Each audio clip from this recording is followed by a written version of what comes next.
Hi, there is good news for all who are planning to take up higher studies in the UK, Canada, the USA or even Australia. The Duolingo English Test could be your savior.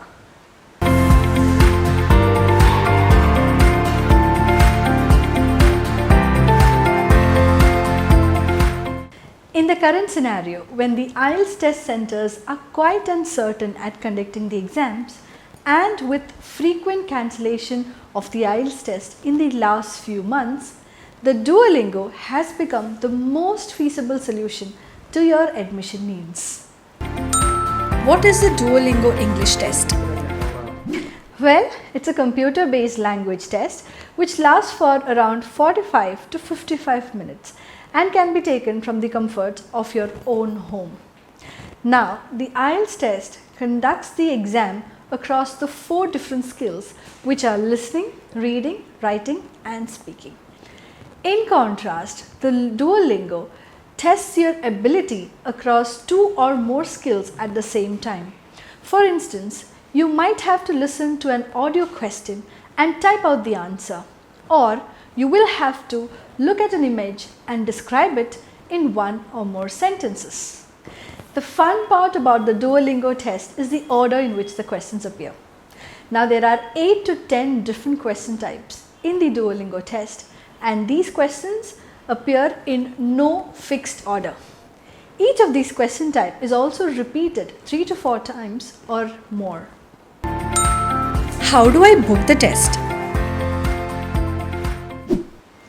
You can purchase the test online at just $49 USD. Once you've purchased the test, you can attend it whenever you're free. All you need to have is around 1 hour to spare. What are the requirements of the test? Isn't booking for the test very simple? All these wow factors about the test also come with a set of stringent requirements to ensure that the conduct of the test is unbiased and fair. First, you need to have a desktop or a laptop with a webcam, a speaker and a microphone. If you're using a laptop, of course, these come inbuilt, but you're not allowed to use a headphone or a earplug. So do stay clear of these. The room that you plan to sit the test must be quiet and well lit, and there shouldn't be anyone else in the room other than you, the candidate. You should be facing the camera at all times throughout the test. At any point wherein you leave the frame of the webcam, you cease to be eligible for the test. You should ensure that you're facing the camera throughout the exam with both your ears being visible. Third, a reliable internet connection is mandatory. The web browsers best suited for the test are Google Chrome and Opera. You should ensure that no other window is open on your browser throughout the test. And if you have any add-ons on your browser, like the Grammarly.com, it should be unplugged before you attend the test. Number 4. You're not allowed to carry paper or pen with you to make notes, but you must have your identification document in original with you, like the passport or any other government approved ID. If you have all these requirements in place, then you're good to go. What are the different question types I should be aware of? Type the missing letters to complete the text below. You will be given a paragraph with 4 to 6 sentences, and these sentences have incomplete words in it. You're required to complete the missing words. Record yourself saying the statement below. In this question type, you have to read a sentence given on screen and record it. Pronunciation is a focus area of this question type. Write 1 or more sentences describing the image. See, in this type of question, you will be given an image like this, and all you need to do is describe it. You have the liberty to write a single sentence, or you could write more number of sentences. Select the real English words in the list given. You will be given a list of 10 to 14 words and you have to select words that are used in English. So spelling is what you need to focus in this particular question type. Select the real English words from a list of audio clips given. This is quite similar to what we just saw, but here instead of a list of words being given, you are given a list of audio clips. It could be somewhere between 10 and 14. You have to play each audio clip, listen to it and select words that are used in real English. You have to identify the pronunciation of words that you hear. So it becomes quite challenging if you're not able to identify the real English words. Type the statement that you hear. You're going to listen to an audio clip and the person speaking in the clip would be stating a long sentence. Now, after listening to it, you are required to type out the sentence in the space provided. You have the option to play the audio up to 2 times, after which you will not be able to play back to check whether you've written down the correct statement. Respond to the question in at least 50 words. Here you will be given a question and there could possibly be 2 or 3 sub-questions.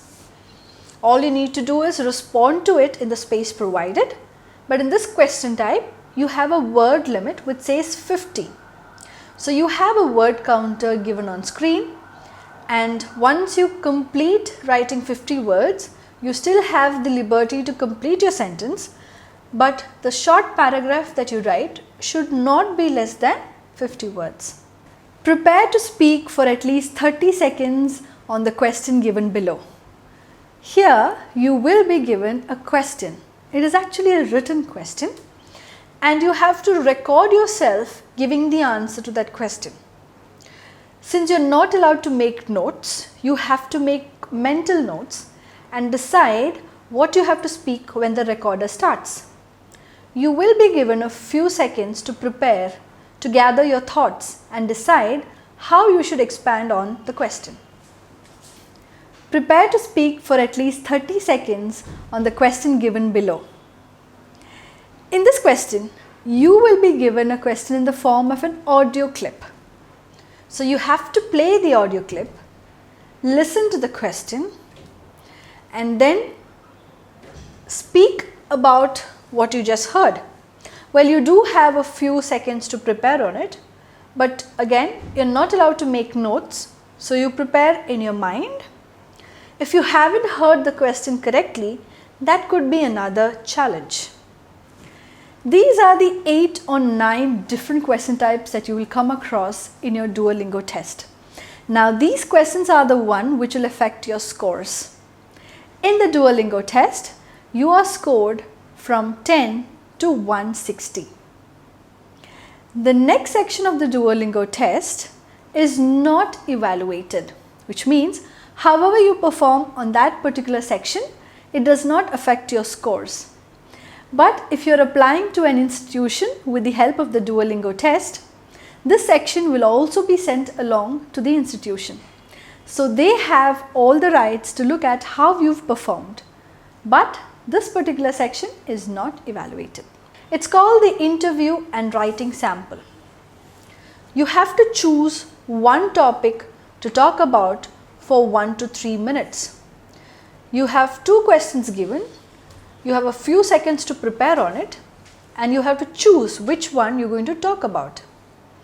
Then your recording will last for around 3 minutes, after which the recording will stop on its own. The second question type is choose one topic to write about. And again you have 2 questions given, out of which you choose whichever you feel comfortable about and you have to write on the topic for around 3 to 5 minutes. Again, it's not an entire essay that is required, probably a short paragraph. Well, These are the various question types that you'll come across when attending the Duolingo test. You get your results in 48 hours to 5 days. So Duolingo is the new kid round the block which might sweep IELTS clear of its feet. Get in touch for more details on the Duolingo English test and for any assistance in preparing for the test.